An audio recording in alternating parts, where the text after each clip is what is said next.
Hey, I'm Ben. Pills, pills, pills. This is the topic of today, and it's a bit of a strange topic for me. So I'll just go right into it.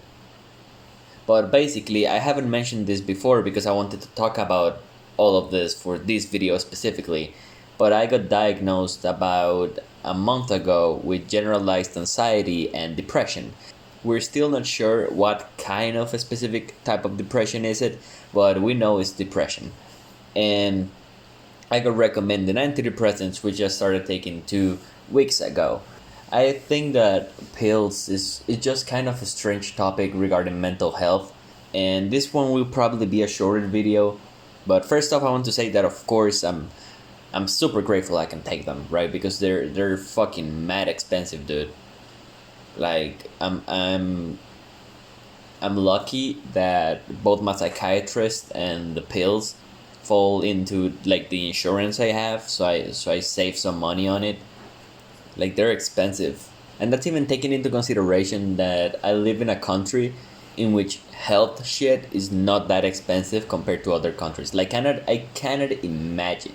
Like I cannot imagine how it is in the United States because damn, people there have it rough regarding their health, their physical and mental health.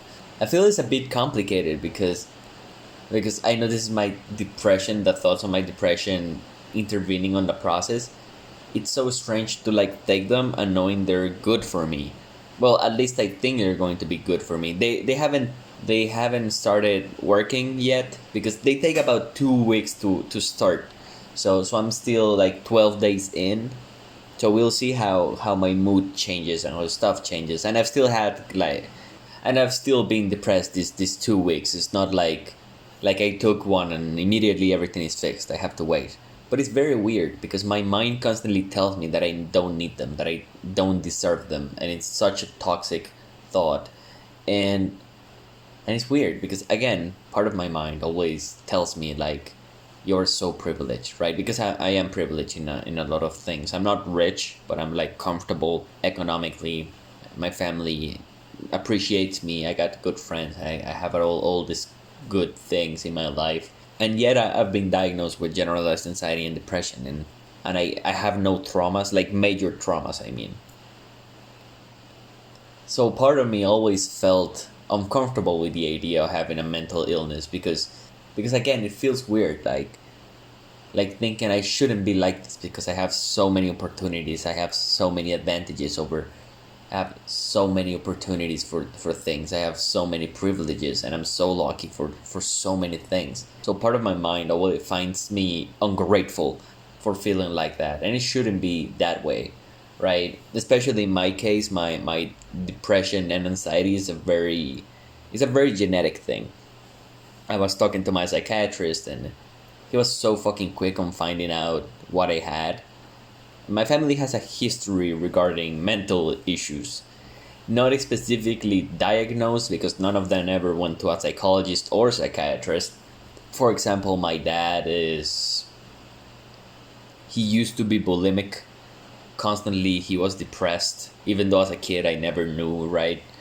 But later on I found out about that and a lot of things. And he's just like a very strange guy in certain things he does in his attitude regarding life. So he's definitely weird. He definitely has something. I don't know what, but he's not okay, right? Someone that just goes bulimic and is depressed and has suicidal ideation, throughout his life is not someone that's okay mentally. My aunt tried to kill herself. Thankfully, she didn't. My brother also had like anxiety attacks. So definitely there's a genetic factor there. Reason why I'm definitely not having kids. That and the fact that I don't like kids. But yeah, so I always have this internal battle in which my mind tells me I'm so privileged, I'm so lucky, I shouldn't feel that way. And the other, like, I guess more rational part of me that recognizes that is not something you can really help, especially when there's genetics in place, right? Because genetics can affect so much. for your mental health. It doesn't have to be a specific trauma like it is with me. You can be literally any person in the world. It doesn't matter who. That, if you get depressed, you're depressed, right? There's no help in that, and the best thing you can do is find help. And in my case, I'm lucky enough that I could find help. I had the money to pay for it, but I know everyone doesn't have that, and then I think about the people that cannot afford it, and I get even more frustrated. And then I think about the people that cannot afford it, and I get even more frustrated, because I think, why should I pay it? Because then I think, why do I deserve it over these people that probably deserve it more? And again, it's just what's in my head, but I feel I'm getting better, because at least I'm conscious that even if I feel like that, even if I feel that I don't deserve the pills, I don't deserve all this help, because there are people that have suffered more than me, at least I recognize it's irrational. At least I recognize that everyone struggles differently, right? Every struggle is unique to the person, and therefore you cannot really compare it. Yeah, maybe you meet people that are just as depressed as you, and they've gone through twice as much stuff, but your mind is your mind. You react differently to certain things. I mentioned my brother before. He and me went through a certain experience, right? I'm not going to talk about what it was. And this experience was traumatic for him. It just was, right? It affected his life. And as I mentioned, he suffered from panic attacks. So he had, we both had this traumatic experience, and yet he suffered a lot from it, and I derived no, psychological trauma from it. So just recognize that everyone is different. We all react to different stimuli, so to speak.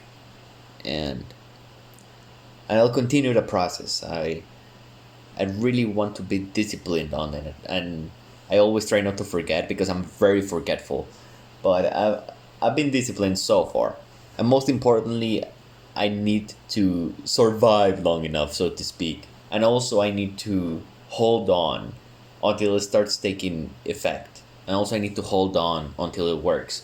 Because right now my mind is screaming at me to stop taking them, because I don't deserve them, because I'm not really depressed, and why should I take pills if I'm okay? And why should I take pills if I don't have anything, right? If it's just my mind. Because my mind tells me that I don't deserve it, that I shouldn't take them because I'm not really depressed. I'm just an idiot, right? Which is super toxic. And I'm worried about that. I hope I don't end up doing something dumb and stop taking them, or stop the process, right? Because that kind of happens to my best friend. I think I mentioned my best friend before, but they suffer from mental illness, a lot of mental illness. And they're taking pills, but there are periods in which it's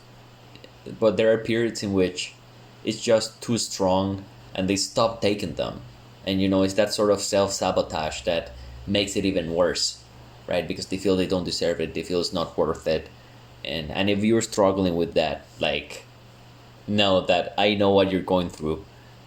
And I've met people that have gone through that, and trust the process. Even if you feel you don't deserve it, even if you feel it's not worth it, or even if they're expensive, as long as you can afford them.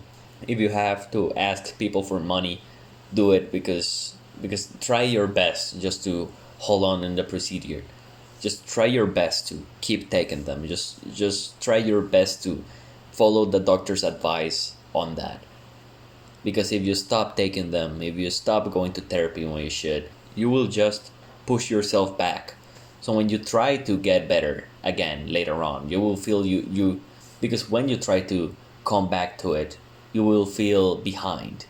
You will feel you lost a lot of progress, because that's just how it works, right? I remember I got super worried because they didn't talk to me for a month. And I realized that they stopped taking their pills for a week or two. And so they started getting super depressed, super anxious, and their mental just declined for that month. And they didn't talk to a lot of people, including me, right? And we talked every day, so I got very worried. And that's the sort of thing that if you're struggling with that, just be mindful that it's important. I recommend having a friend you're open with, or a family member, or someone in general that reminds you of taking them, that kind of puts a little bit of pressure on you. I think that works for a lot of things, not just pills. I think that works also for self-harm. I struggle with self-harm, now you know. um and again, just try to have someone. Again, when I self-harmed, what I did was, I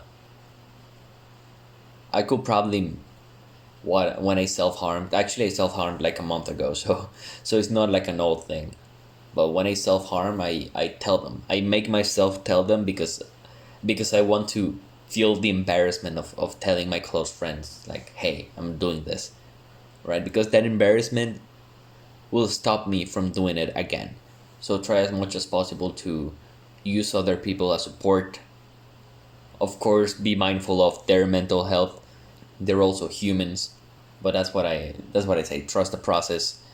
Again, this is not so much recommendation for you as it is a recommendation for me to remember to trust the process. I and you, if you're going through the same thing, we both deserve those pills. We both deserve therapy, right? Even if they're expensive, as long as it is possible to afford them, we have to follow through, because what's the point of starting something as important as that and not finishing it, right? So that's all I wanted to say. I thought it was going to be a shorter video, but it ended up being pretty long. But yeah, but I hope you have a nice day. I will surely try to have a nice day, and enjoy your month.